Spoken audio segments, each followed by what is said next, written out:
Yes, people, good morning, good afternoon, good evening to all South India students. How are you? Hope so you are good. I am also good. So guys, today we are going to discuss about the amendment applicable for your examination, that is November 2024 exam, or for the CMA student December 2024 examination.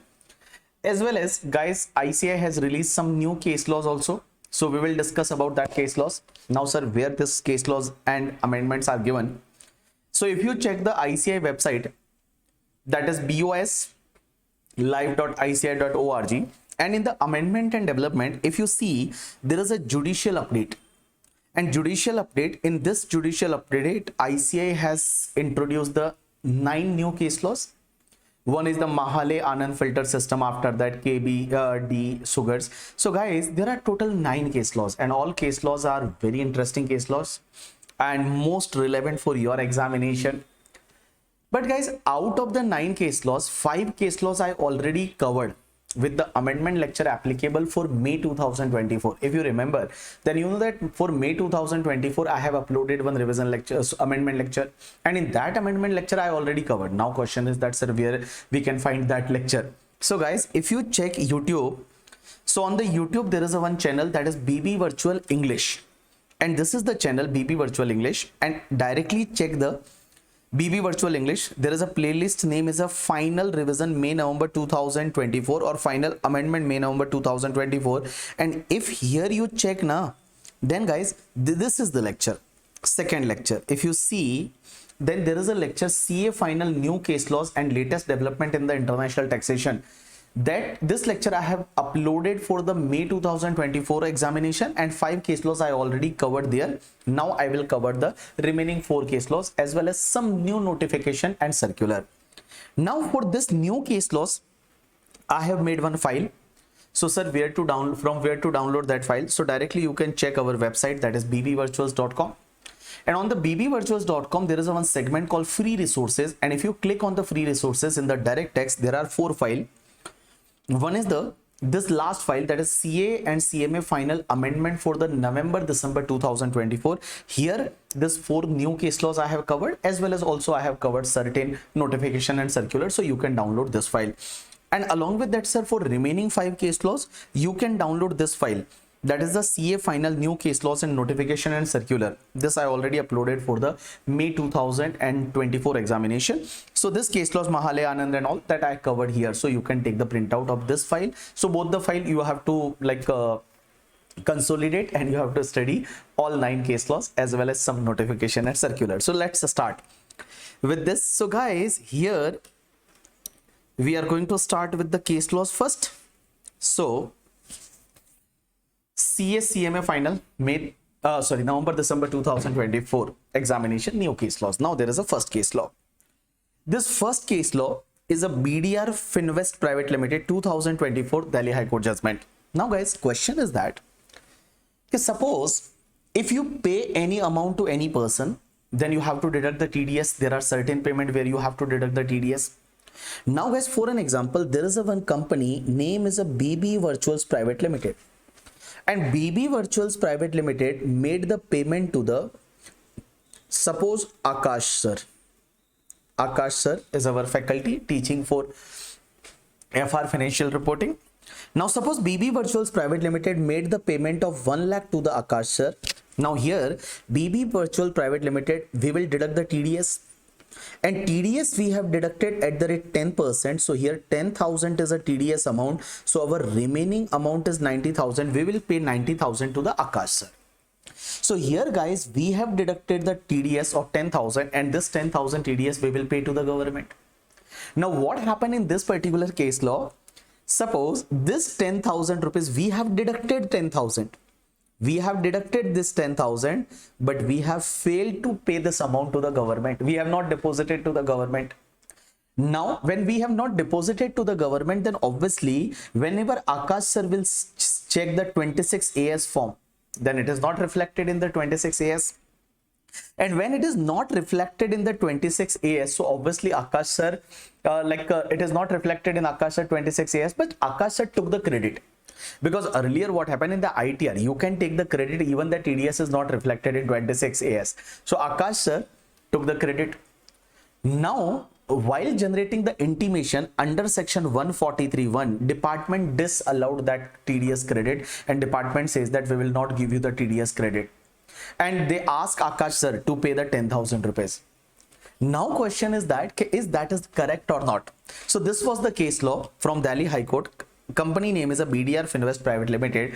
Now guys, in this particular case law, High Court realized that in the income tax there is a one section, you know that, and that is the section number 205.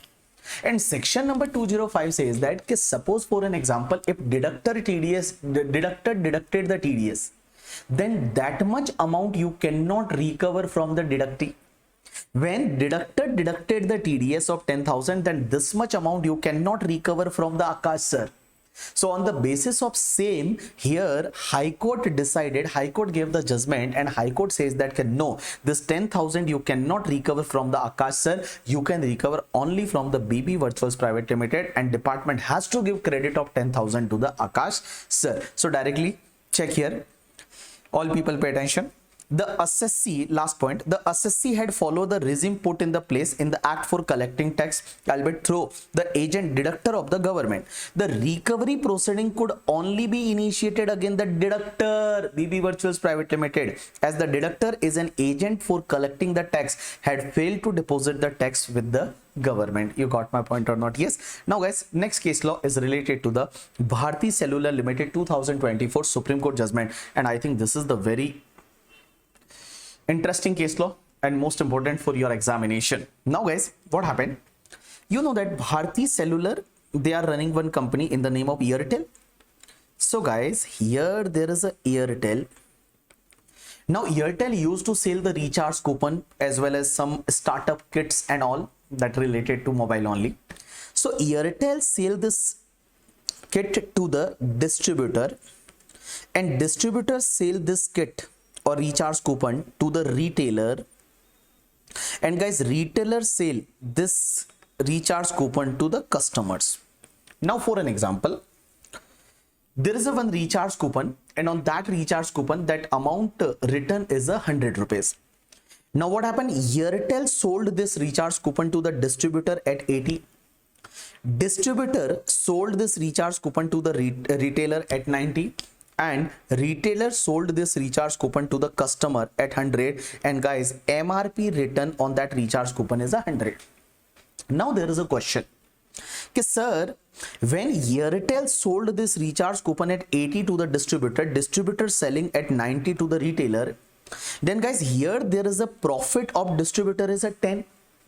Profit of distributor is a 10. Now question is that is that 10 will be treated as commission in hands of the distributor, and is we can say that Airtel has paid the commission of 10 rupees to the distributor, and Airtel is required to deduct TDS under section 194H or not?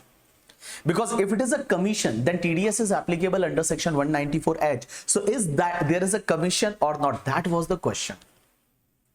Now guys, always remember, commission, like when we call it commission and when we call it discount, commission is possible when there is an agency relationship. Means there is a one person, that person is your pure agent. Pure agent means he is doing as per your instruction only. He is a pure agent. You have the whole control over that particular person. Then there is an agency relationship. Then TDS is applicable, because in agency we call it commission. But suppose if both persons are working on principal to principal basis, there is a principal relationship, then obviously TDS is not applicable because it will be treated as a discount. Now guys, what happened? Earlier in this particular case, there was a two judgment. One was related to Bharti Cellular only, one was related to the Vodafone. And High Court gave the judgment. High Court says that yes, it is a commission and TDS has to be deducted under section 194H. But guys, this is the latest judgment by the Supreme Court, and Supreme Court says that distributor and Airtel, there is a principal to principal relationship. There is a principal to principal relationship. There is a principal to principal relationship. So TDS is not applicable. Here, both are working on principal to principal basis. They are not working on the agency relationship. So try to understand, all people directly pay attention.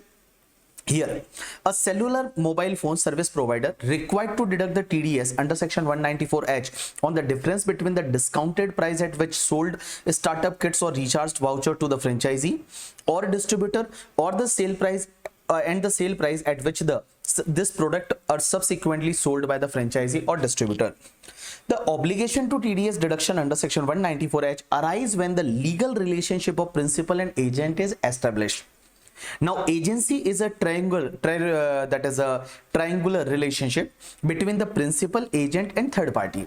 Now, to decide whether the contracting party act for himself as an independent contractor and not as an agent, it need to be examined whether in course of work he intend to make profit for himself or is entitled to receive the pre-arranged remuneration. So guys, here Supreme Court says that you have to check that is that person is like intended to earn more and more profit, means is his intention to earn more and more profit. If that is satisfied, then guys, it is not an agency relationship, or he is getting only pre-decided remuneration or pre-decided commission. Here guys, many times distributor is getting more and more profit. So in this particular case, they are saying that here between the Airtel and distributor, there is no agency relationship. So TDS should not be deducted under section 194H. Pay attention. If the party is concerned about acting for himself or making the maximum profit possible, he is usually regarded as a buyer or the independent contractor and not an agent or agent of the principal. The legal position of a distributor is generally regarded as different from the agent. The distributor buy goods on his own account and he make the payment also. Prepayment is required. Like whenever distributor purchase the goods from Airtel, distributor make the payment. So here there is a buyer-seller relationship and sell them in his territory. The profit made in this margin is a difference between the purchase price and sale price. Unlike an agent, he does not act as the communicator or creator of relationship between the principal and the third party. The Supreme Court, that is Apex Court, held that the contractual obligation of the franchisee or the distributor did not reflect a fiduciary character of the relationship or the business being done on the principal account. Hence, section 194H is not applicable to the fact. The circumstances of this case, the assessee would not be under the legal obligation to deduct TDS on the income profit component of the payment received by distributor or franchisee from the third party customer, or while selling, transferring the prepaid coupon or a starter kit to the distributor. Now guys, next case law is related to the GoDaddy.com LLC 2023 Delhi High Court judgment. What happened? Guys, you know that GoDaddy used to sell the domain name. So GoDaddy.com. And guys, suppose there is a one person, Mr. BB. Now, GoDaddy is a non-resident. GoDaddy is basically US company and they don't have any permanent establishment in India. So when they don't have any permanent establishment in India, so can I say that GoDaddy income is not taxable in India? GoDaddy business income is not taxable in India, because business income is taxable in India only when you have the permanent establishment in India. So they don't have the permanent establishment in India. So their business income is not going to be taxable in India. Now guys, what happened? GoDaddy business income is not taxable in India, but assessing officer says that when GoDaddy is selling the domain name, you know that suppose if you need any domain name, I purchase the domain name, all the domain name from GoDaddy only, bbvirtuals.com, bbpublication.com, bhavarborana.com. This all domain name I have purchased from the GoDaddy.com only.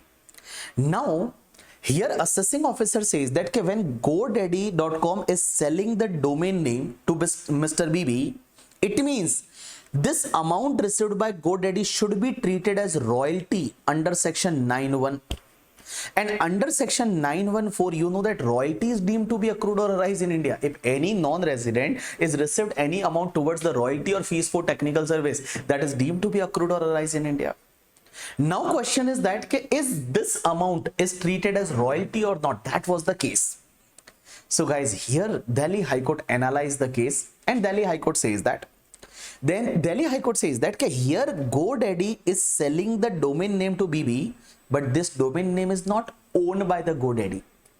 Basically, this domain name is owned by, there is one entity, name is a icon.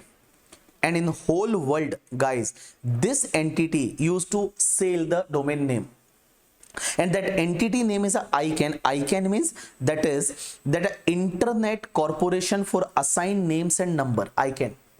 And this ICANN is a registrar of all domain name. Now what happened, guys? When BB is purchased any domain name from the GoDaddy, then GoDaddy retain their certain amount of the commission, their fees, and remaining amount they will pay to the ICANN. Remaining amount they will pay to the ICANN. So question is that, sir, is this domain name like only here GoDaddy is a facilitated, means he is only facilitating. He is only facilitating this particular sale, so it will not be treated as a royalty. Because when you can say the royalty means basically any consideration received for transferring any right.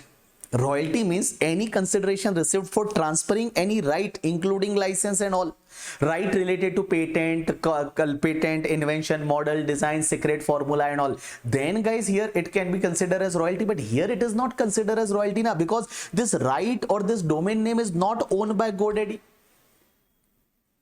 Domain name is not owned by the GoDaddy. This domain name is owned by the ICANN, this particular industry entity. So in this particular case here, Delhi High Court says that since domain name is not owned by the GoDaddy, so here TDS is not applicable because it is not considered as a royalty. So here guys, all people pay attention. What this point says that all people pay attention here. Here the assessee foreign company is not the owner of the domain name, but merely facilitates the registration of domain name with the registrar and charge certain fees. Accordingly, the Delhi High Court held that the fees received by assessee for registration of domain name to its customer cannot be treated as royalty. It is not treated as royalty, so nothing is taxable in India. Now last case law is a Duraish Swami Kumar Swami 2024, your Madras High Court judgment. Now guys, it's very simple. What happened in this case law? You know about there is a foreign tax credit, FTC. Foreign tax credit means any tax paid outside India in the foreign country, you can take the credit of that. If any tax paid in the foreign country, you can take the credit of that. That is called foreign tax credit. Guys, for foreign to claim the foreign tax credit, you have to fill one form. That is form number 67. And without form number 67, you cannot claim the foreign tax credit because it is given in the rule number 128.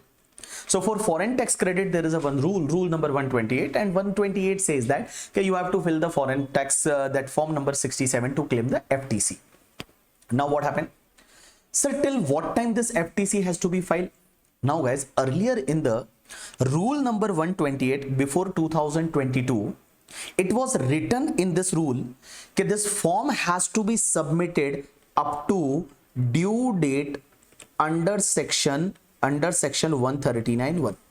Means up to the due date under section 139(1) means till the due date under section 139(1) you have to submit this form. Now guys, what happened? One assessee, name is that Duraish Swami Kumara Swami. This assessee fails to file this form up to due date of return filing. But guys, he has submitted this form before the issuing the intimation under section 143(1). So before issue the intimation, he already filed this form, but up to the due date of return filing, he has not submitted this form.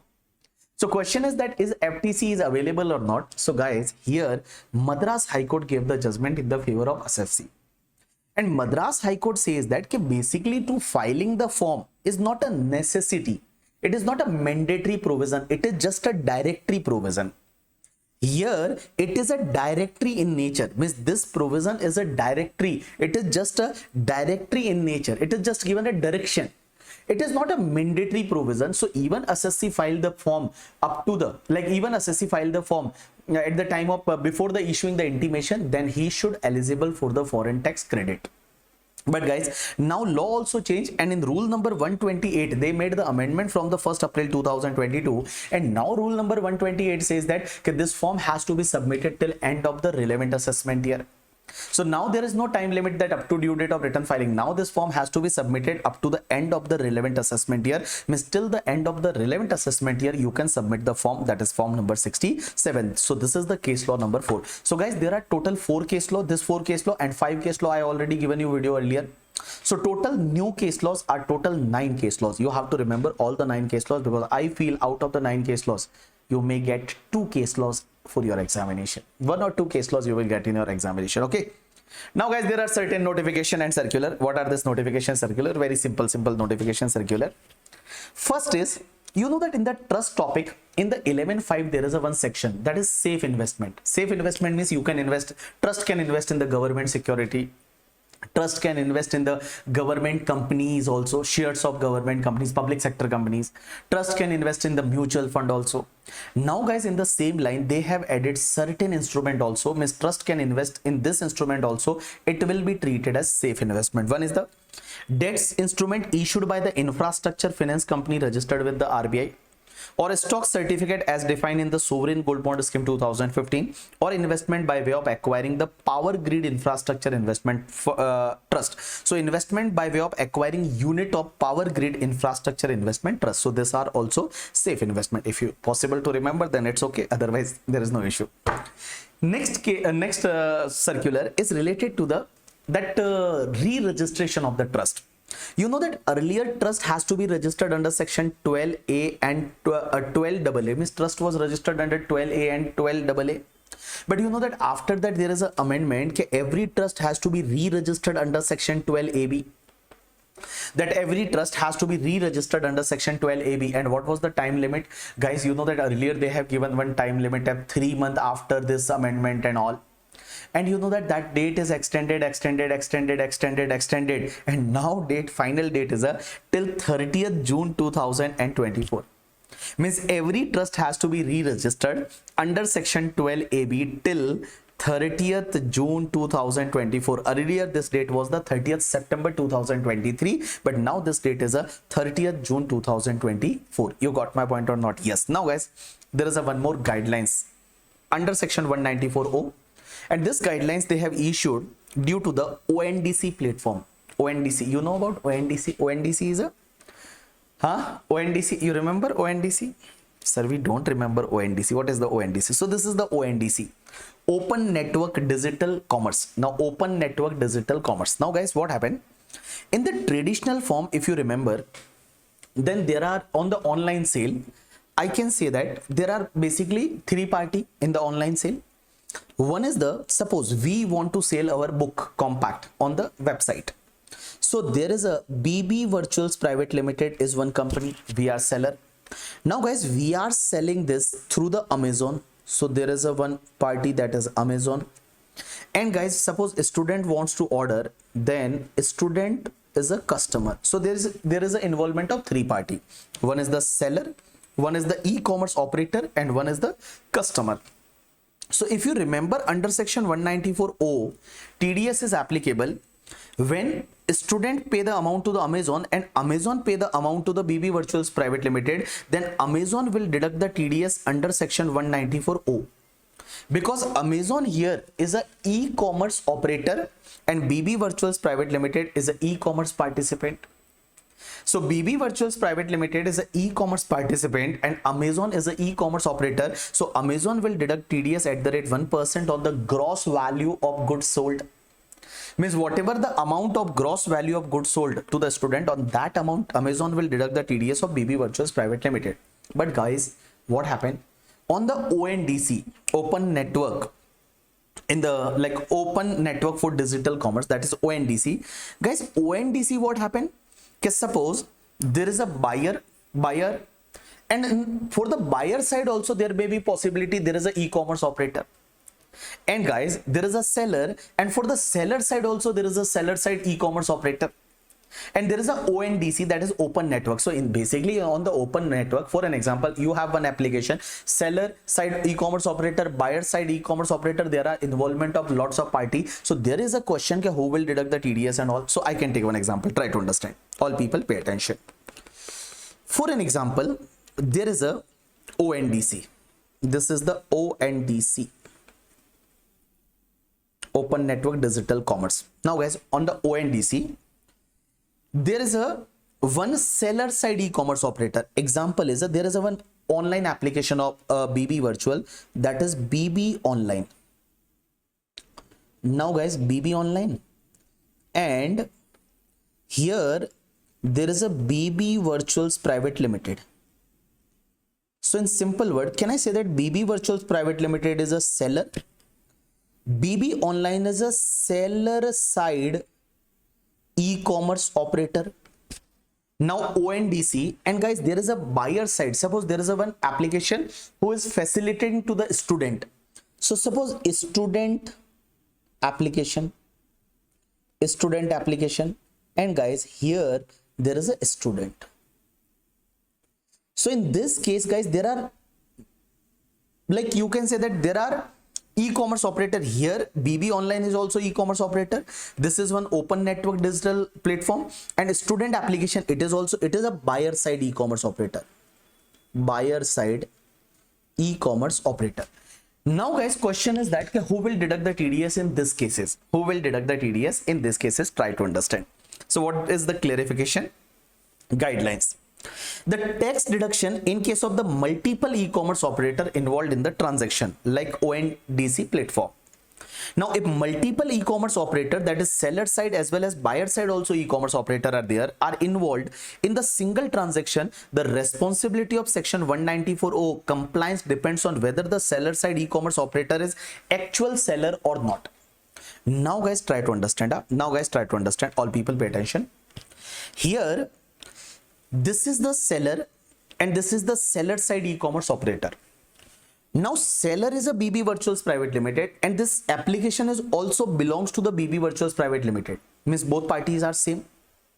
Then guys, here TDS will be deducted from the buyer side e-commerce operator, means buyer side e-commerce operator will deduct the TDS. But guys, suppose this seller and seller side e-commerce operator are different. For an example, our book is ultimately sold by the Make My Delivery. Make My Delivery is our publisher. Now Make My Delivery is a seller. Make My Delivery book we are selling on website, that is BB Online. And guys, this is on the ONDC. So here this seller side e-commerce operator and seller are different. Then TDS will be deducted by the seller side e-commerce operator to the seller. Means whenever BB Online will make the payment to the MMD, then BB Online will deduct the TDS. But suppose we both are same, then guys, this buyer side e-commerce operator, they will make the payment to the party seller, then TDS is applicable. So try to understand. Here there are 2 points. If the seller side e-commerce operator is not the actual seller, means seller side e-commerce operator is a BB Online, we are not an actual seller is a MMD, then what will happen?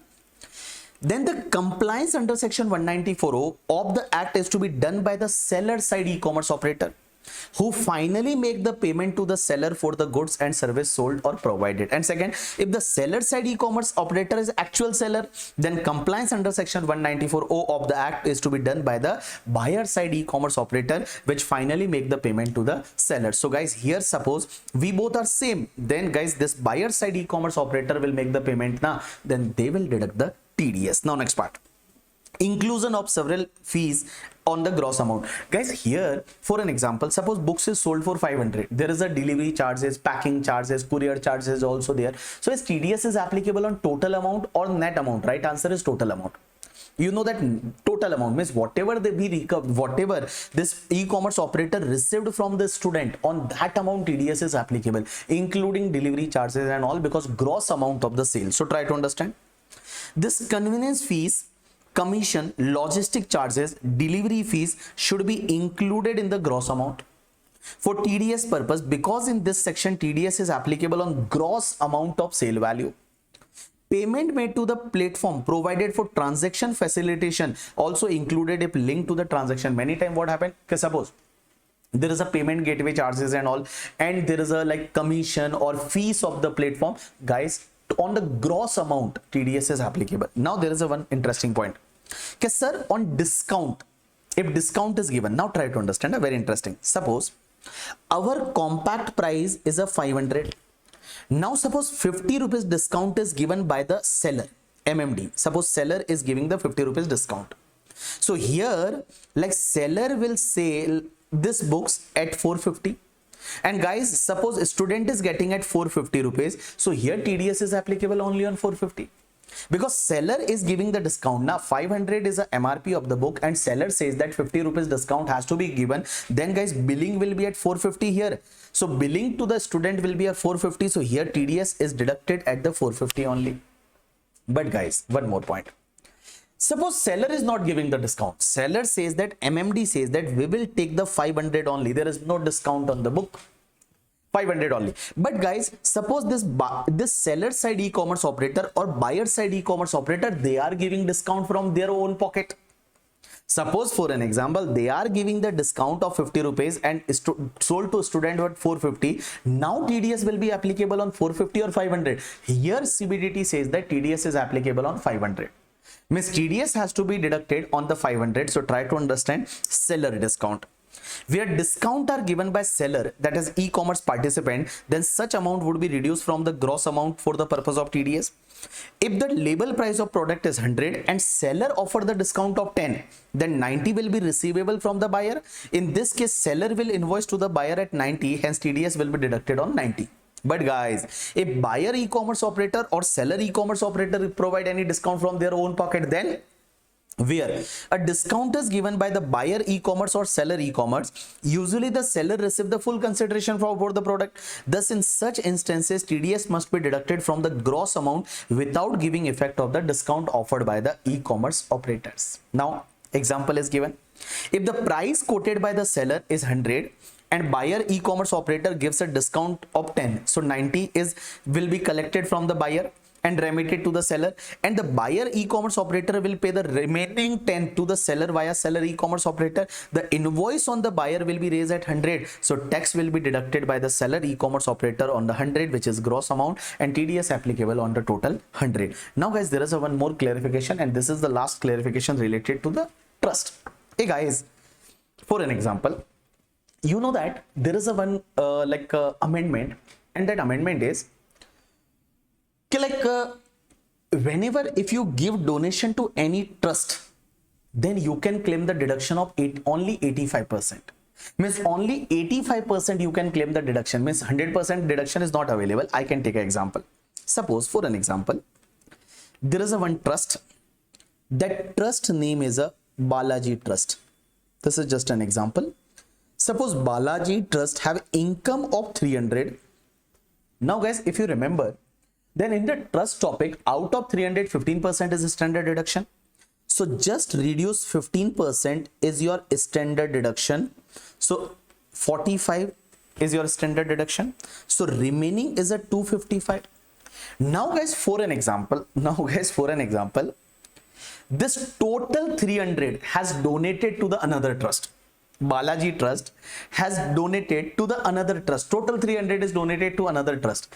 Then guys, can I say that in the applied under section 11(1), you can claim 300 multiplied by only 85%, because now on the donation your deduction is available only 85%. So your 300 multiplied by 85% comes to the 255. So here income is 0. But now question is that, sir, that 15% standard deduction we have claimed now 45 is we have to deposit in 11.5 mode, because whatever accumulated, that 15% is accumulated, that you have to deposit it in the 11.5 mode. But sir, how we will deposit? We don't have anything remaining, because our income was 300, total 300 we have given as donation. Our deduction is 255. Sir, question is that from this 45, obviously we don't have 45, how we can deposit under 11.5? So here there is a clarification. This 45, there is no need to deposit it in 11.5, because you don't have that. You don't have this money. I can take one more example. Try to understand. Suppose for an example, there is one trust. That trust income is 300. Income is 300. Now guys, out of this 300, suppose I'm just to break up. Suppose out of 300, 100 is donated to other trust. Donated to other trust. Donated to other trust. And 200 is remaining. Now what happened? Your 15% is a standard deduction. So your 15% is a standard deduction. So out of 200, 15% is 30 and here 15. So remaining is 85 and here 170. Now guys, here your amount applied, suppose I have used 170 for the charitable and religious purpose, and amount donated is 100. So here amount donated is 100. So can I say that I can claim the deduction 85? Here I can claim the deduction 85. 100 multiplied by 85%, 100 multiplied by 85%. Now question is that, sir, whatever this 15% standard deduction we have claimed, is this amount has to be deposited in 11.5, that safe mode? Answer is, guys, this 30 you have to be deposited in safe mode because you have accumulated, but ultimately this 15 is not actually accumulated. You have donated total 100. So here there is no need to deposit it in 11.5 15, but yes, this 30 you have to deposit it in 11.5. You got my point or not? So guys, there 4 examples are given. Suppose trust income is a 300. Now to exempt 300 they have to apply 255. Now guys, suppose they have donated 100, so 85 deduction is allowed, 85 deduction is allowed, and 15% standard deduction. Now guys, remaining is a 200, so out of 200 170 should be actually applied, and this 30 they have to deposit it in the 11.5. Here 30 they have to deposit it in the 11.5, but guys, this 15, obviously they don't have that much money in the pocket. How they can deposit it in 11.5? So here only 30 they have to deposit it in the 11.5. Now suppose any trust is having the income of only 100, and suppose total 100 they have donated to other trust. So guys, 15% is standard deduction 85, and 85% they will claim the deduction, so there is no income. Now there is no need to deposit anything in the 11.5. There is no need to deposit anything in the 11.5. And last example, there is 100 is a income, and guys, suppose they have not donated anything to the any trust. So here 85 they have to applied, and guys, 15 is a standard deduction. This 15 they have to deposit it in the 11.5. You got my point or not? Yes. So guys, this is all about the your amendment applicable for your examination November and December 2024 CA CMA final student. Okay, so hope so you understood this. Now you have to check that earlier lecture also I have uploaded for the May examination. If you have not checked that, there were 5 new case laws and all. If you have not checked that, please check that lecture also and this lecture combined. You have to both the lecture, your amendment will be covered, means amendment applicable for your examination. Okay, so done. So guys, all the best for your examination, and now you have only couple of months in your hand for your examination. Just give your best, give your 100%, because after CA life is really amazing. And this time also result will be very good. Last time also I told that result will be 30-35%, and this time, last time, you know, result was 35% for the second group, and I feel this time also result will be very good, very nice. So just give little bit push for your preparation, and you will crack this examination. And guys, we will meet after CA or CMA. So whenever you complete your CA or CMA, just visit Mumbai. We will celebrate your success, and that is your motivation. Okay, so thanks a lot, people. That's enough for today from my side. Bye, take care.